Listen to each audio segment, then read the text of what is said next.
एक बूढ़ी अम्मा एक झोपड़ी में रहती थी। वो अपना पेट पालने के लिए चूल्हे पर लोगों के लिए मक्के की रोटी और साग बनाकर बेचती थी। एक दिन एक मुसाफिर उधर से गुजर रहा होता है। उड़ी बाबा, बाप रे बाप, बड़ा गर्मी है आज तो। एक तो प्यास के मारे गला सूखा जा रहा है, ऊपर से भूख ने भी आत्मा निकाली हुई है। उड़ी बाबा, यहाँ तो कोई होटल भी नहीं दिख रहा। वो यहाँ वहाँ अपनी नजरें घुमाता है। उड़ी बाबा, अरे वो झोपड़ी के बाहर कुछ लिखा तो है। क्या है? गरम गरम मक्के की रोटी ते साग खाओ, जितने बने उतने पैसे दे जाओ। सही है दादा, और क्या चाहिए? चलो आज यही ट्राई करते हैं। मुसाफिर उस अम्मा के पास जाता है और कहता है, अरे अम्मा, जरा पानी मिलेगा क्या? हाँ, प्यास लगी है बहुत। हाँ बेटा, क्यों नहीं। भला इतनी गर्मी में भी पानी को कौन मना करेगा।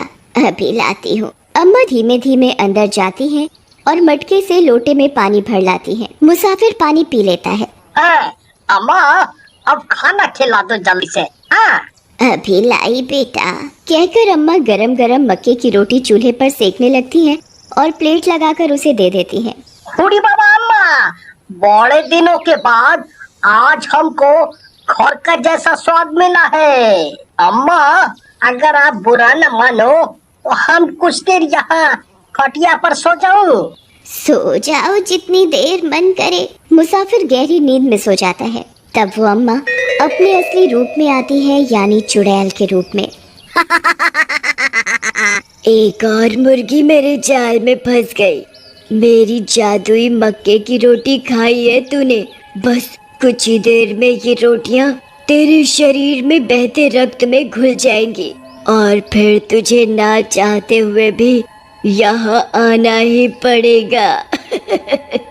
कुछ घंटे सोने के बाद जब मुसाफिर की नींद खुलती है तो चुड़ैल वापस अम्मा के रूप में आ जाती है। अच्छा अम्मा, धन्यवाद। ये लो पैसे, भगवान ने चाहा तो फिर मिलेंगे। भगवान क्या करेगा इसमें, तेरे को तो आना ही पड़ेगा। ठीक है बेटा, जुग जुग जियो। ऐसे ही ना जाने कितने लोगों को वो चुड़ैल अम्मा के रूप में अपनी जादुई रोटियां खिलाया करती थी। एक दिन उस बूढ़ी चुड़ैल की बेटी आती है उससे मिलने। अरे बेटी, तू कैसे आ गई आज? सब खैरियत तो है? बड़े दिनों बाद आई तू। हाँ माँ, अब क्या बताऊँ, जिस शहर में मैं रह रही थी वहाँ के लोग बहुत चौकन्ने हो गए हैं। उनको बेवकूफ़ बनाना अब आसान नहीं मेरे लिए। वहाँ मेरा गुजारा बिना इंसानों को खाए उनका खून पिए नहीं हो रहा है। पता है, मैंने महीनों से ताज़ा इंसानी खून नहीं पिया है। बेटी, तू ही तो जिद करके गई थी शहर, वरना इस कस्बे में भी शिकार कम नहीं है। रोज 2-4 फंसी जाते हैं। ऐसा तू क्या करती है जो लोग खुद चल के मौत के मुंह में आते हैं? बस देखती रह तू, तेरे सामने किसी को बलि का बकरा बनाती हूँ। तभी वहाँ उसी कस्बे में रहने वाला एक व्यक्ति राका आता है। उसे आता देखते ही वो दोनों इंसानी रूप ले लेती हैं। और माँ, जल्दी से मक्के की रोटी साग के साथ ला दो। हाँ हाँ बेटा, क्यों नहीं। चुड़ैल की बेटी को ये सब समझ नहीं आ रहा था। ये मेरी माँ को क्या हो गया है, इंसान की सेवा कर रही है। यहाँ इंसान आसपास नहीं भटकता और इधर इंसान चल के आ रहा है तो ये रोटी साग खिला रही है, वो भी खुद बना के। सठिया गई है ये मेरी बूढ़ी माँ। फिर अम्मा राका को खाना खिलाती है। बातचीत करके राका चला जाता है और वो चुड़ैल और उसकी बेटी चुड़ैली रूप में आ जाते हैं। ये क्या ड्रामा है माँ? रोटी साग वो भी खुद बनाकर, वो भी इंसान जाति के लिए? अरे ये जादुई रोटियां हैं, जो भी इन्हें खाकर जाता है वो दोबारा जरूर आता है। उसकी तलब इतनी बढ़ जाती है, चाहे कोई विदेश भी चला जाए तो 1 महीना होते ही उसकी भूख उसे यहाँ खींच लाएगी। अगर तुझे यही करना है तो चूल्हे पर अपना खून क्यों फूंकती है? रोटी मशीन ले आते हैं एक। वो क्या होता है? अरे माँ, वो एक रोटी बनाने वाली मशीन है। इसमें सैकड़ों रोटियां एक साथ बन सकती हैं। चूल्हे पर जितनी तू हफ्ते भर में बना पाएगी उतनी 1 घंटे में बन जाएगी। पर तेरा ये काम सही लगा मुझे। अब मैं भी यहीं रहूंगी। चुड़ैल की बेटी शहर जाकर जादुई रोटी बनाने वाली मशीन ले आती है। अब दोनों चुड़ैल माँ बेटी मिलकर जादुई रोटियां बनाकर लोगों को खिलाने लगी। चुड़ैल की बेटी ने शहर तक जादुई रोटियों का प्रचार फैला दिया। अब चुड़ैल और उसकी बेटी के पास रोज के 15-20 लोग आने लगे और उनकी जादुई मक्के की रोटियों के जाल में फंसने लगे। करीब करीब 1 महीना हो जाता है। एक सुबह वही मुसाफिर सोकर उठा ही होता है कि ओह ओह, हमारा पेट, ओहो, भूख के मारे हमारा पेट बहुत दुख रहा है। क्या खाऊं मैं? मुसाफिर बिस्तर से उठता है और किचन में नाश्ता बनाता है। अरे भगवान, ऐसी क्या आग लग गई इस पेट में कि इतना नाश्ता करने के बाद भी भूख लगी ही जा रही है। अभी क्या खाऊं मैं? मुसाफिर घर में जो कुछ भी खाने का रखा होता है खा जाता है, फिर भी उसकी भूख शांत नहीं होती। हुडी बाबा, इतना सब खाने के बाद भी हमारा मन वही मक्के का रोटी और साग खाने को करता है। आज तक ऐसा पहले कभी नहीं हुआ। आज पता नहीं ऐसा क्यों लग रहा है। मुसाफिर को अपने पेट के आगे हाथ जोड़ने ही पड़ते हैं और वो शहर में कस्बे में आता है अम्मा के हाथ का खाना खाने। इतना सब खाने की वजह से मुसाफिर का पेट बहुत बड़ा हो जाता है, पर भूख के मारे उसका पेट तो मानो जमीन में कट कर गिरने वाला हो। कुछ देर चलने के बाद मुसाफिर चुड़ैल की झोपड़ी में पहुंच जाता है।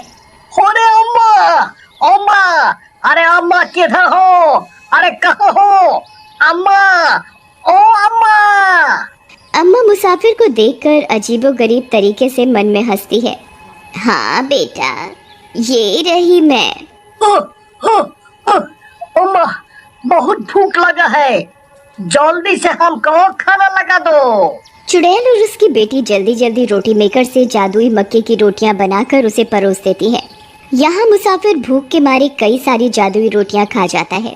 उसकी भूख इतनी बढ़ जाती है कि वो दिमागी संतुलन खो देता है और वहीं चुड़ैल के कदमों में बैठ जाता है। चुड़ैल और उसकी बेटी असली रूप में आ जाते हैं। ए इंसान, आज से तू मेरा गुलाम है, खड़ा हो और मेरे पीछे पीछे आ। मुसाफिर अपनी सुध-बुध खो रखा होता है और उस चुड़ैल के पीछे पीछे चलने लगता है। झोपड़ी के अंदर से एक खुफिया रास्ता जा रहा होता है जो कि सीधा जंगलों में पहुंचता है। यहाँ तेरी चीख सुनने वाला कोई नहीं होगा। और वो उस मुसाफिर का सर धड़ से उखाड़कर अलग कर देती है और उखड़ी हुई गर्दन से खून पीने लगती है। लोग गायब हो रहे हैं, ये पूरे कस्बे और आसपास के शहरों में बात जाने लगी। कल रात जंगल में फिर से एक बिना सर का धड़ पाया गया। सोच कभी मैं भी जाऊं और तुझे मेरे धड़ की खबर सुनने को मिले। तुम्हारी हरकतें ऐसी हैं कि तुम्हें तो यमराज भी आधे रास्ते से ही वापस छोड़ जाएगा परेशान होकर। अब अमावस्या की रात आती है। आज रात को तो पूजा होनी है और इंसान की बलि देनी है, पर कहाँ से लाएंगे इंसान हम? लालच में आकर हम रोज के शिकार खा डालते हैं। कोई नहीं, मेरे पास एक तरकीब है, चलो। चुड़ैल अपनी झोपड़ी के बाहर बोर्ड में लिखती है, जी भर खाओ मौज उड़ाओ, पर सिर्फ आज रात। फ्री में खाने का सुनकर कस्बे के वे सब लोग जिनकी तलब जगी पड़ी थी, वे लोग आने लगते हैं। चुड़ैल और उसकी बेटी रोटी मेकर से कुछ ही घंटों में सबके लिए जादुई रोटियां बना लाती हैं और वे सब सुध-बुध खोकर चुड़ैल के पीछे जंगल में पहुंच जाते हैं। मैंने कहा था ना, मेरी जादुई रोटियां कितने कमाल की है। वाह माँ, मानना पड़ेगा तुझे। फिर दोनों माँ बेटी जोर जोर से हंसने लगती हैं।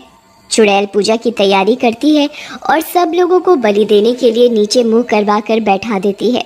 ओह मेरी चुड़ैलों, आ जाओ, उस दुनिया से आज इस दुनिया में आ जाओ। आज अमावस की रात हमारे लिए कितनी खास होती है, आओ जल्दी आओ। दोनों चुड़ैल माँ बेटी मिलकर आवाहन करती हैं।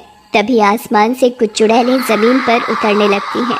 अरे तूने तो इंसानों की फौज ही लगा दी आज। सब जादुई रोटियों का कमाल है। चलो अब जल्दी से पूजा खत्म करके फिर बलि चढ़ाते हैं, समय कम रह गया है। अकस्मात से उस रात कस्बे का प्रधान उस जंगल में पहुंच जाता है और ये घटना छुपकर देख रहा होता है। इधर सब चुड़ैल मिलकर उन गुलाम लोगों की बलि देकर उनका खून पीने लगती हैं।